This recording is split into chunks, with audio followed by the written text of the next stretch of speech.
बिस्मिल्लाहिर्रहमानिर्रहीम। अस्सलाम वालेकुम। आजकल मोस्टली सवालात जायदाद पर लगे टैक्सेस के हवाले से आ रहे हैं। तो एक जो क्वेश्चन बहुत ज़्यादा पूछा जा रहा है वो ये है कि जो वरासती ज़मीन है, क्या हम उसको फ़रोख्त करें तो उस पे भी टैक्स लगेगा।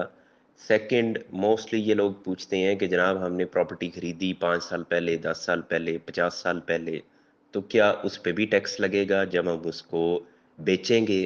तो जनाब सबसे पहली बात आप जहन में रखें कि जब आप जायदाद फ़रोख्त कर रहे हैं, वो जायदाद आपने जब भी ख़रीदी है, वो आपको जैसे भी मिली है, वो आपको विरासत में मिली है, वो आपको गिफ्ट हुई है, वो आपने ख़रीद के तो आगे बेच रहे हैं, जो भी है, सेल करते वक़्त 3% टैक्स वो आप पे हर सूरत लगना ही लगना है। 3% से मुराद के करोड़ रुपए की प्रॉपर्टी है तो 3 लाख रुपया ये टैक्स हर एक ने अदा करना है। ये मैं फ़रोख्त करने वाले की बात कर रहा हूँ। और ये भी ज़हन में रखें कि ये उस सूरत में कि अगर आप फाइलर हैं, तो फिर आपने 3% देना है। जो साबका बजट है, अब आज से तो क्योंकि नया बजट आ चुका है, मैं साबका बजट की बात कर रहा हूँ, उसमें 3% था और वो अब भी 3% है। नए बजट में भी उसको तब्दील नहीं किया गया, यानी फाइलर के लिए तब्दीली नहीं आई। पहले नॉन फाइलर के लिए 6% था, उसके लिए अब 10% कर दिया गया है। फरोख्त करने वाले की बात हो रही है, वो उसने अदा करना है। जैसे भी आपके पास ये प्रॉपर्टी आई है, जिस भी सूरत में ये टैक्स आपके ऊपर लगना ही लगना है।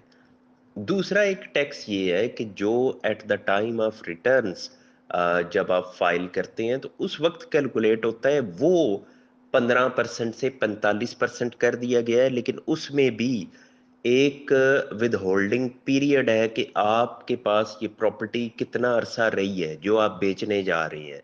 अगर तो वो आपके पास प्रॉपर्टी है पुरानी, 6 साल से ज़्यादा पुरानी, तो फिर उस पर टैक्स नहीं है। अगर वो प्रॉपर्टी आपके पास कुछ टाइम पहले आई है तो फिर उसके ऊपर टैक्स लगेगा।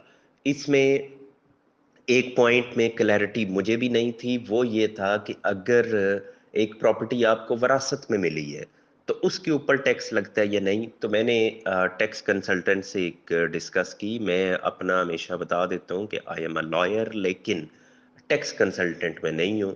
तो इसलिए उस पे मुझे मुकम्मल वो मालूमात नहीं होती, वो मुझे भी आगे कुछ कंसल्टेशन इस पे लेनी पड़ती है।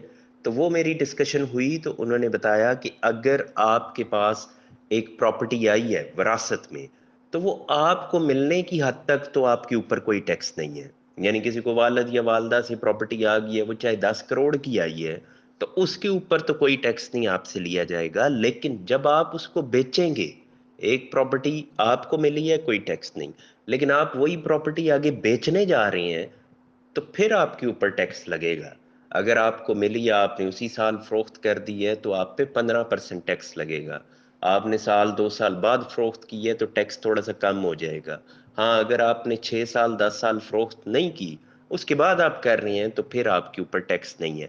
अगेन, जो 3% पहले जिक्र किया वो आपने देना ही देना है, उसमें कंफ्यूज बिल्कुल नहीं होना, वो हर एक ने देना है। लेकिन जो रिटर्न्स फाइल करते वक्त गेन टैक्स आपसे लिया जाएगा, तो वो फिर आपके ऊपर लागू नहीं होगा, क्योंकि अब आप काफी टाइम के बाद प्रॉपर्टी बेच रहे हैं। इसमें भी वजाहत कर दूं कि ये था 2024, यानी 1 जुलाई 2024 से पहले का कानून। अब इन्होंने ये कर दिया है कि प्रॉपर्टी आपको जैसे भी मिली है, वो आप चाहे 10 साल अपने पास रखें, उसके बाद भी अगर आप बेचेंगे तो हम आपसे 15% गेन टैक्स लेंगे। गेन टैक्स से मुराद ये कि जो प्रॉफिट के ऊपर लगेगा। ये हमारे यहाँ जो टैक्स का ओवरऑल सिस्टम है, ये इतना पेचीदा है कि इसको जितना भी वादे करें तो फिर भी लोगों के जहनों में कंफ्यूजन बाकी रहती है। पता नहीं ये ऑन पर्पज इसको ऐसा बनाते हैं कि लोगों को कंफ्यूज रखें, क्योंकि आम आदमी को ये समझ आ जाए वो तो बहुत आप कह लें कि एक तरह से नामुमकिन सी बात बन जाती है। यहाँ लॉयर्स को भी इसकी समझ नहीं है। जो टैक्स कंसल्टेंट है उनका तो शोबा है, वो तो जाहिर है कि इससे मुंसलिक हैं ऑल टाइम। लेकिन मैंने उनमें भी देखा है, अब 7E की अगर हम बात करें तो उसमें ठीक ठाक कन्फ्यूजन है। आप टैक्स लॉयर्स को सुने तो हर एक उसमें कोई ना कोई थोड़ी मुख्तलिफ बात एक दूसरे से करता हुआ नजर आएगा, जिसमें तजाद होगा। तो जहां उन लोगों को कन्फ्यूजन है, वहां आम आदमी को क्या سمجھ آنی ہے بات؟ تو اس میں ایک تو اس حوالے سے تھی کہ جو وراثت میں ملی ہوئی زمینیں، تو اس میں بھی چلیں ایک پوائنٹ کلیئر ہوا کہ جب آپ کو ملتی ہے تو تب ٹیکس نہیں ہے، لیکن اگر آپ بیچتے ہیں تو پھر اس کا ہولڈنگ پیریڈ دیکھا جائے گا کہ آپ نے کتنا ٹائم اس کو پاس رکھا۔ زیادہ وقت کے بعد آپ فروخت کریں گے تو پھر ٹیکس نہیں لگے گا، تھوڑے ٹائم میں ہی آپ اگر فروخت کر دیتے ہیں تو پھر آپ پہ ٹیکس لگے گا۔